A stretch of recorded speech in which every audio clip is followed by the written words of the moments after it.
కంచి కామకోటి పీఠం వారి Shri Chandrasekhara Saraswati మహావిశ్వవిద్యాలయం inter marks ఆధారంగా స్కాలర్షిప్స్ తో కూడిన అడ్మిషన్లు. ఎవరమ్మా నువ్వు? నేను నీ దగ్గరికి వస్తాడే నాగయ్యని, అతని కూతుర్ని. నువ్వు నాగయ్య కూతురువా? చిన్నప్పుడే నువ్వు? అవునండి, ఆయన వాళ్ళకు చిన్నప్పుడే దూరం అయ్యాను.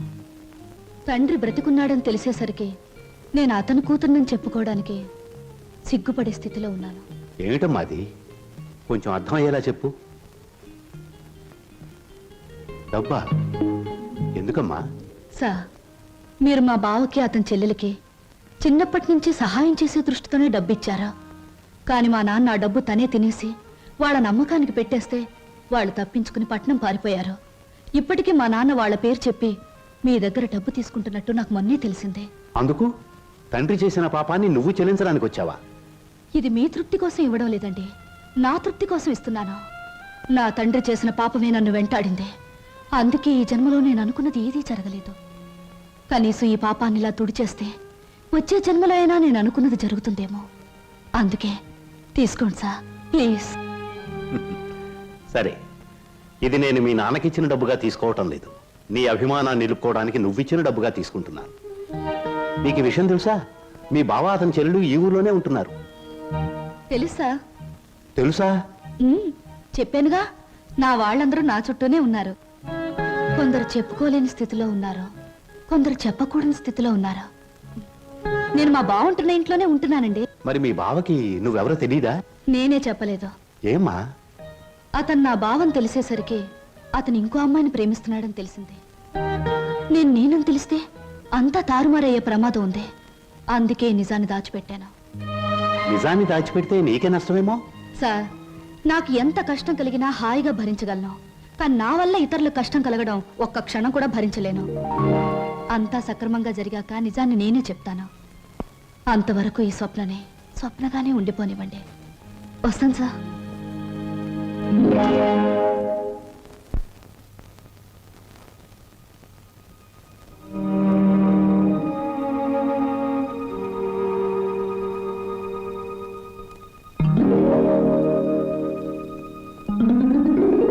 హలో, ఏమిటి ఇలా వచ్చారు? కూర్చోండి. ఇప్పుడే తలకు స్నానం చేశాను. పెద్ద బరువు దిగిపోయినట్టుంది. తలస్నానం చేస్తే తల బరువు దిగిపోతుంది, మరి మనసులో బరువు మర్చిపోతే మాయమైపోతుంది. మర్చిపోవడం బాధ్యత గల మనసు లక్షణం కాదు. మర్చిపోమన్నది బాధ్యతని కాదు, బరువుని. కూర్చోండి. సారీ, కూర్చునే మనస్థిమితం లేదు. ఏ కూర్చోలేనంత కష్టమే వచ్చింది మీకు? కొంపతీసి హీరోతో గాని పోట్లాడారా, లేక హీరో గారు మీతో పోట్లాడారా? ఓ చిన్న కథ చెప్తాను, ముగింపేమిటో చెప్తారా? ముగింపు లేని కథ అయితే అలాగే చెప్తాను. అనగనగా ఓ గోరింక, దాన్ని మనస్ఫూర్తిగా ప్రేమించిన ఓ చిలకమ్మ. చిన్నప్పుడే ఆ చిలకమ్మ గోరింక ఒక తుఫాన్ వచ్చి విడిపోయాయి. గోరింక కోసం చిలకమ్మ వెతుకుతుంది, చిలకమ్మ కోసం గోరింక ఎదురు చూస్తుంది. దేశ దేశాలు తిరుగుతూ ఆ చిలకమ్మ చివరికి గోరింకున్న చెట్టు మీదే గూడు పెట్టుకుంది. అయినా గోరింక పట్టించుకోలేదు. పాపం, గోరింకకు ఆ విషయం తెలియదు. కరెక్ట్. గోరింకకు ఆ విషయం తెలియదని మీకెలా తెలుసు? కొన్ని కథలకి ఎప్పుడు ఎక్కడ మలుపు తిరుగుతుందో సులువుగా చెప్పొచ్చు. నేను అడిగింది మలుపుల గురించి కాదు, ముగింపు గురించి. నేను ఆలోచించేది ముగింపు గురించి కాదు, అసలు కథ ఏమిటా అని. మీరెవరో, మీ కథ ఏమిటో తెలుసుకునే వచ్చాను. ఆహా, మరి చిలకమ్మ గోరింక అనే కన్ఫ్యూషన్ ఎందుకు? Come to the point. Srinivas మీ భావం తెలుసు కూడా, అతనితో నిజం ఎందుకు చెప్పలేదు? నేను చెప్పే టైంకి అతను మిమ్మల్ని మనస్ఫూర్తిగా ప్రేమిస్తున్నాడన్న నిజం తెలిసింది కాబట్టి, ఇప్పుడు నిజం చెప్పి అతను మనసు పాడు చేయడం తప్ప వేరే ప్రయోజనం లేదు కాబట్టి. కానీ అతని మీద మీకు హక్కు ఉంది, అధికారం ఉంది.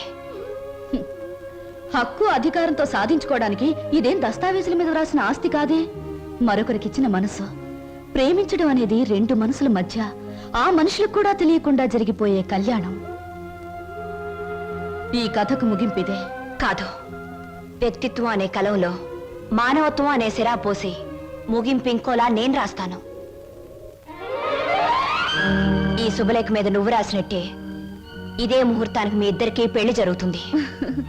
ఇదేమన్నా బొమ్మల పెళ్ళా?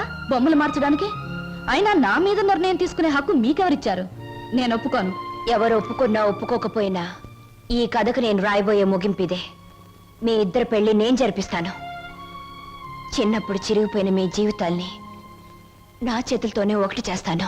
లలిత గారా, నేను చెల్లని పాత టిక్కెట్ను గతం అనే ఫ్రేమ్లో నన్ను జ్ఞాపకంగానే ఉండిపోనివ్వండి. ఒకసారి నేను ట్రైన్ మిస్ అయ్యాను, మరొకరు ట్రైన్ మిస్ అవ్వడం నాకు ఇష్టం లేదు. ఒకప్పుడు మీరు ట్రైన్ మిస్ అయ్యారు, కానీ ఇప్పుడు ట్రైన్ మిమ్మల్ని మిస్ కాబోతుంది. అలా జరగనివ్వను. మీరు అనుకున్నట్టు నేను జరగనివ్వను. నిండు మనసుతో చేసే పని తప్పకుండా జరుగుతుంది. నిండు మనసుతో కాదు, మనసు చంపుకుని చేస్తున్న పని. కాదు, మమతల్ని కలపడం కోసం చేస్తున్న పని. ఆ త్యాగం నాకు అక్కర్లేదు. ఇది త్యాగం కాదు, పరిష్కారం. నేను నవ్వడం కోసం మీరు ఏడవడమేనా పరిష్కారం? లలిత గారు, ఒకసారి చెప్పాను గుర్తుందా? జీవితం అనే స్కూల్లో దురదృష్టం అనే మాస్టారు పరిస్థితులనే బెత్తంతో కొట్టారని. కానీ ఇప్పుడు అదృష్టం అనే మాస్టారు తల వంచి తాళి కట్టించుకోమంటే తల వంచక తప్పదుగా. నేనెవ్వరికి తల వంచను. చూస్తాను.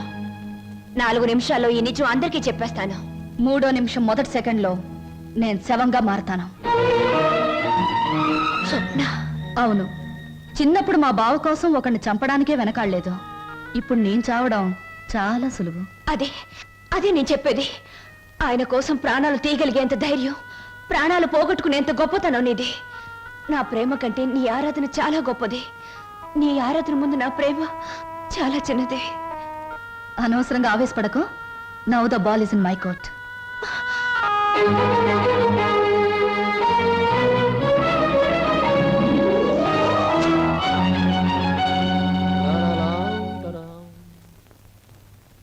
బాబాయ్ బాబాయ్, ఏంటి బాబాయ్ అందరు ఇక్కడే ఉన్నారు? బట్టలు కూడా చెప్పేసి వచ్చాను. మీరంతా బట్టలు ఎప్పుడు తీసుకుంటారు? సెలక్షన్ అంతా లలితదే. ఏంటి అందరు అలా ఉన్నారు? లలిత ఎక్కడా? లలిత లలిత ఇక్కడ లేదురా. లేదా? ఎక్కడికి వెళ్ళింది? ఇంట్లోంచి వెళ్ళిపోయింది. వెళ్ళిపోయిందా? ఏం జరిగింది? ఎక్కడికి వెళ్ళింది? ఇక్కడేం జరగలేదురా. అయితే వెళ్ళిపోతే ఎందుకు ఊరుకున్నారు? ఆపలేకపోయారా? ఆపడానికి ప్రయత్నించానురా. తనకి ఇక్కడ ఉండడం ఇష్టం లేదని మాత్రం సమాధానం చెప్పింది. ఎందుకు ఇష్టం లేదని అడిగే బాధ్యతే తప్ప ఆపగలిగే హక్కు మాకెవరికీ లేదు. నీ ఒక్కడికే ఉంది. తేల్చుకోవాల్సింది నువ్వు. ఎక్కడికి వెళ్ళింది? ఏమిటా నువ్వు మాట్లాడేది? నీకేమన్నా పిచ్చెక్కిందా? పీట్ల వరకు వచ్చిన పెళ్లిని కాదంటావా? అసలు కారణం ఏమిటో చెప్పవే. మీరిద్దరు ఏమన్నా గొడవ పడ్డారా? నేను వెళ్ళి అబ్బాయితో మాట్లాడతాను. ప్లీజ్ అక్క, నన్నేమి అడక్కో. ఇందులో ఎవరు తప్పు లేదు. ఇలా జరగాలి అంతే. అందుకే నిర్ణయం తీసుకున్నాను. అంతకంటే కారణం నన్నేమి అడగొద్దు. నేను అడుగుతున్నాను. మన ఇద్దరం విడిపోవటానికి కారణం నీకు తెలియాలి లేదా నాకు తెలియాలి. చెప్పు, ఏమిటా కారణం? కారణం తెలుసుకుని ఎవరూ చేయగలిగిందేమీ లేదు. ఇది కేవలం నా వ్యక్తిగత నిర్ణయం. వ్యక్తిగత నిర్ణయం అన్నంత మాత్రం నువ్వు తప్పించుకోలేవు. ఎవరో నీ మనసు చెడగొట్టుంటారు. చెప్పుడు మాటలు వినేటంత తెలుగు తక్కువ దాన్ని కాదు. అయితే నువ్వు నన్ను ప్రేమించావా లేదా? మరి పెళ్లి వద్దంటానికి కారణం నేనేమైనా తప్పు చేశానా? నువ్వు తప్పు చేయకూడదని ఈ నిర్ణయం తీసుకున్నాను. ఆహా, ఏమిటా తప్పు? నీ బాధ్యత నీ ముందే ఉంది. అది నెరవేర్చడానికి మన పెళ్లి అడ్డుగా ఉంది. అందుకు నా మనసు ఒప్పుకోలేదు. పొడుపు కథ వేస్తున్నావా? జీవితం కథలా ఉన్నప్పుడు నాలాంటి వాళ్ళ జీవితం పొడుపు కథే అవుతుంది. లలిత, నా మీదేదో అనుమానంతో అలా చేస్తున్నావు అనుకుంటున్నాను. కాదు. మరి ఎందుకు వచ్చా చెప్పు చెప్పు. దయచేసి నన్నెవరూ ఏమి అడగండి. ఎవరికి నేను సమాధానం చెప్పలేను. నా బాధలు, నా నిర్ణయాలు అన్ని నాలోనే ఉంచండి. ప్లీజ్ నన్ను ఇలా వదిలేయండి. ప్లీజ్. చూడు లలిత, నువ్వు ఏ నిర్ణయం తీసుకున్నావో ఎందుకు తీసుకున్నావో నాకు అనవసరం. ఎల్లుండి ఆఖరి ప్రోగ్రాంలోగా దానికి కారణం చెప్పాలి. అది నిజంగానే నాదే తప్పైతే నీ మార్గం నుంచి నేనే తప్పుకుంటాను. పొడుపు కథలాగే ఇంకా నిజాన్ని మిగిల్చావో నేను ఈడ్చికెళ్ళి ఆ పెళ్లి పేటల మీద నీ మెడలో 3 ముళ్ళు వేస్తాను. ఇది మాత్రం నిజం. Mind it.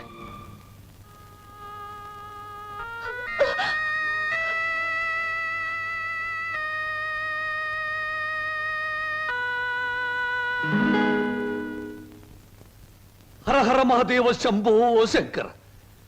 ఇది కళ నిజమా లేక వైష్ణవ మాయ? అరే, గిల్లితే తెలుస్తుంది. ఒరే వదరా. ఛీ, వీడి దగ్గర తాగుడు వాసనే వస్తుంది. నువ్వు కట్టుకున్న చీర రంగు కూడా తెలుస్తుంది. కనుక ఇది కళ కాదు, నిజమే. ఇప్పుడు చెప్పు, నేను నీకు ఏం చేయాలి? మీరు నాకు సహాయం చేయాలి. చెయ్యకపోతే నా పేరు బొక్కల బోదరం కాదు. ఎల్లుండే శ్రీనివాస్కు నాకు పెళ్లి. అందుకేగా నేను ఇలా చిక్కిపోయాను. ఇప్పుడు ఈ పెళ్లి చేసుకోవడం నాకు ఇష్టం లేదు. మరి మొన్నటి వరకు మీరిద్దరూ ఆడారు, పాడారు, డాన్సులు చేశారు. మరి మళ్ళీ మధ్యలో ఈ ట్విస్ట్ ఏమిటి? లంబోదరం గారు, శ్రీనివాస్కి నాకు ఈ పెళ్లి జరగకూడదు. నాకంత అయోమయంగా ఉంది. సీత రావుణ్ణి వద్దంటే నమ్మనా? రాధకృష్ణుణ్ణి మురళి ఊదొద్దంటే నిజమనుకోనా? ఈ రోజున ఏప్రిల్ 1వ తారీఖు కూడా కాదే నేను ఏప్రిల్ ఫూల్ అవ్వడానికి. ఎవరు నమ్మినా నమ్మకపోయినా ఈ పెళ్లి జరగకూడదు. అది మీ ఒక్కరి వల్లే సాధ్యమని తెలిసి మీ దగ్గరకు వచ్చాను. హరహరమదేవ శంభూ శంకర, ఇదెక్కడి కోరిక?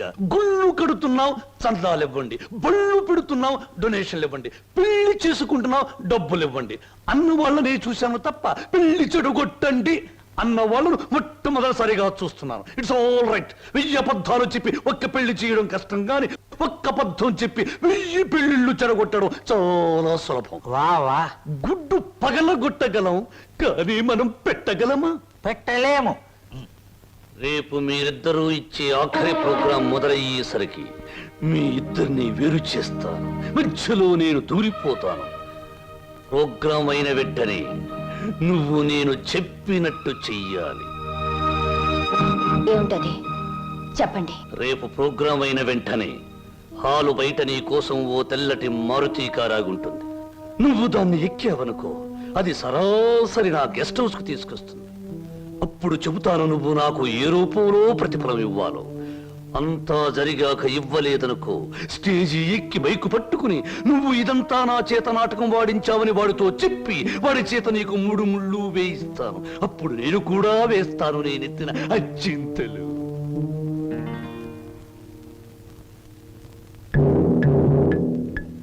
పడింది తుర్రు పిట్ట నా బుట్టలో తుర్రున నిశాచరా. ఏం సమాచారా? ప్రోగ్రామ్స్ కరెక్ట్ గా చూడు.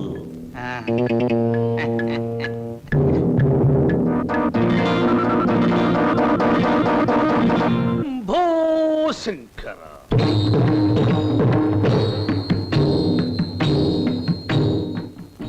నేను జగమెరిగిన బ్రహ్మనుణ్ణి.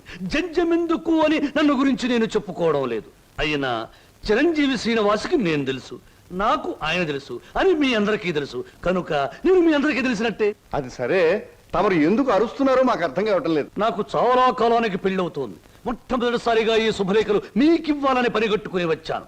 నాకు చాలా మంది పెద్దవాళ్ళు తెలుసు, కానీ మీ ఇంటికే మొదట ఎందుకు వచ్చానంటే పెళ్లి కూతురు మీ అందరికీ చాలా ఆత్మీయురాలు కనుక, ఆ అమ్మాయి మీ అందరికీ కావలసింది కనుక, అప్పుడు మీరందరూ నాకు కావలసిన వాళ్ళు కనుక, ఇప్పుడు నేను మీ అందరికీ కావలసిన వాణ్ణి కనుక.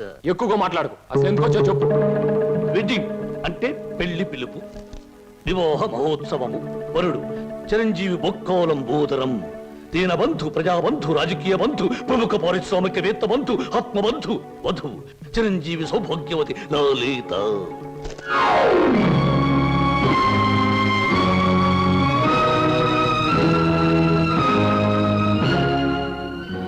నీకు లలితకు పెళ్ళ? ఏమిట్రా నువ్వు మాట్లాడేది రాస్కెల్? తప్పు. రాయబారుల్ని, చిన్న పిల్లల్ని శుభలేఖలు ఇవ్వడానికి వచ్చిన నాలాంటి బుద్ధిమంతుడైన పెళ్లి కొడుకుని దూషించకూడదని పెద్దలు నొక్కి నొక్కి నొక్కి వక్కాణించారు తెలుసా? ఈ పెళ్లికి లలిత ఒప్పుకుందా? తనే వచ్చి నీలాంటి అందగాడు ఈ తెలుగుదేశంలో లేడు అంది. ఎలిజబెత్ టైలర్ని పెళ్లి చేసుకుందాం అనుకున్నా నేను ఏదో కాంప్రమైజ్ ఈ అమ్మాయిని పెళ్లి చేసుకోబోతున్నాను. మా శుభలేఖలు అందుకుని సకుటుంబ సపరివారంగా విచ్చేసి నూతన వధువులను ఆశీర్వదించి మదర్పిత చంద్ర తంబూలాది సత్కారములు గీకుని మమ్మల్ని ఆనందింపజే ప్రార్థన. ఇట్లు బుక్కలంబోదరం బోలా శుభంబుయా.